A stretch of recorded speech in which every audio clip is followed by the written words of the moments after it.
మర్రి golden diamonds ప్రారంభోత్సవ మరియు అక్షయ తృతీయ ప్రత్యేక ఆఫర్ గా VA పై ఫ్లాట్ 25% తగ్గింపు. మర్రి గోల్డెన్ డైమండ్స్, కుకట్పల్లి, హైదరాబాద్. మహిళా రిజర్వేషన్లు, నియోజకవర్గాల పునర్విభజన బిల్లులపై లోక్సభలో జరిగిన చర్చ సందర్భంగా ఇండీ కూటమి లక్ష్యంగా కేంద్ర హోంమంత్రి అమిత్ షా తీవ్రస్థాయిలో ధ్వజమెత్తారు. ప్రతిపక్షాలు షరతులు పెడుతూ మహిళా రిజర్వేషన్లను అడ్డుకునే ప్రయత్నం చేస్తున్నాయని మండిపడ్డారు.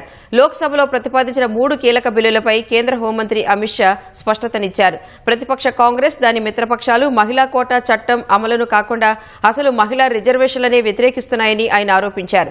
రాబోయే 2029 లోక్సభ ఎన్నికలు ఖచ్చితంగా మహిళా రిజర్వేషన్లతోనే జరగాలన్న ఉద్దేశంతోనే ఈ 3 బిల్లులను కేంద్ర ప్రభుత్వం తీసుకొచ్చిందని అమిత్ షా స్పష్టం చేశారు.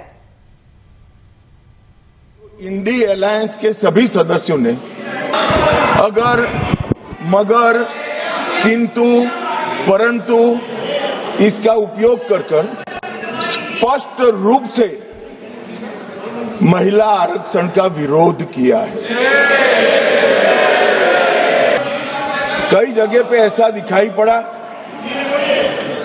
कि विरोध हमारे दृष्टिकोण की जगह हमारे इम्प्लीमेंटेशन के तरीके पर, परंतु मैं इस सदन के माध्यम से देश की जनता के सामने स्पष्ट करना चाहता हूं कि ये जो विरोध है वो इम्प्लीमेंटेशन का नहीं है.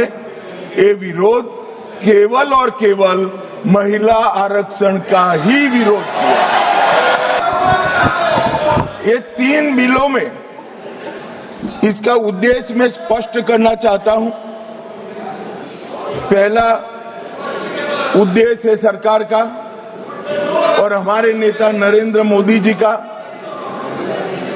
कि महिला सशक्तिकरण करने वाले इस संविधान सुधार को समयबद्ध तरीके से लागू कर 29 का चुनाव महिला आरक्षण के साथ कराया जाए.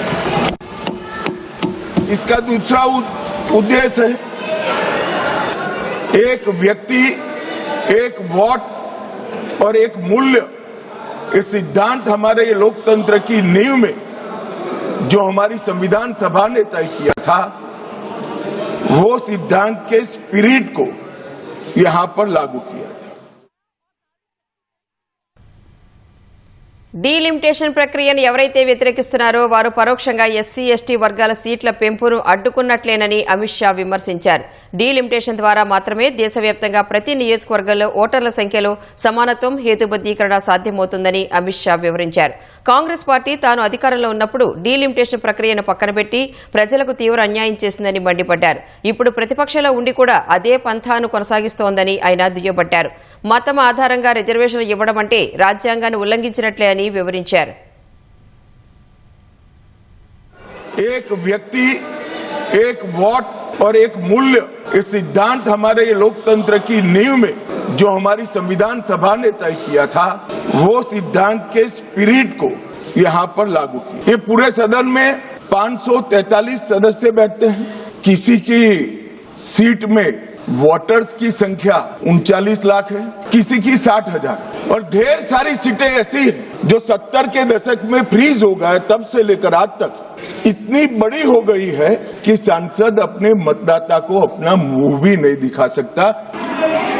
क्या इस सदन में जो विरोध करते हैं उसमें से कोई मुझे समझा सकता है कि जिस सांसद के कॉन्स्टिट्यूएंसी में 39 लाख वोटर हो, वो किस प्रकार से अपनी सांसद की जिम्मेदारी का निर्वहन करेगा?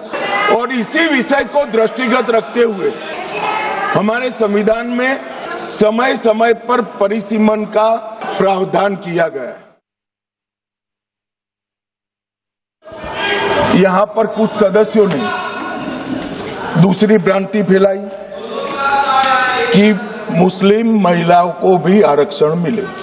सरकार की, संविधान की और भारतीय जनता पार्टी की नीतियों की पॉलिसी के बारे में स्पष्ट करना चाहता हूं. भारतीय संविधान धर्म के आधार पर आरक्षण को स्वीकार नहीं करता है. अगर आज कोई अन्य धर्म का व्यक्ति है जिसको आरक्षण मिलता है, यहां नहीं मिलता है, और अगर वो मुस्लिम बन जाता है तो उसको आरक्षण मिलेगा. आरक्षण जन्म से ही मिलता है मान्यवर, किसी प्रकार से प्राप्त नहीं किया सकता, इसलिए वहां पर उसको सील किया है।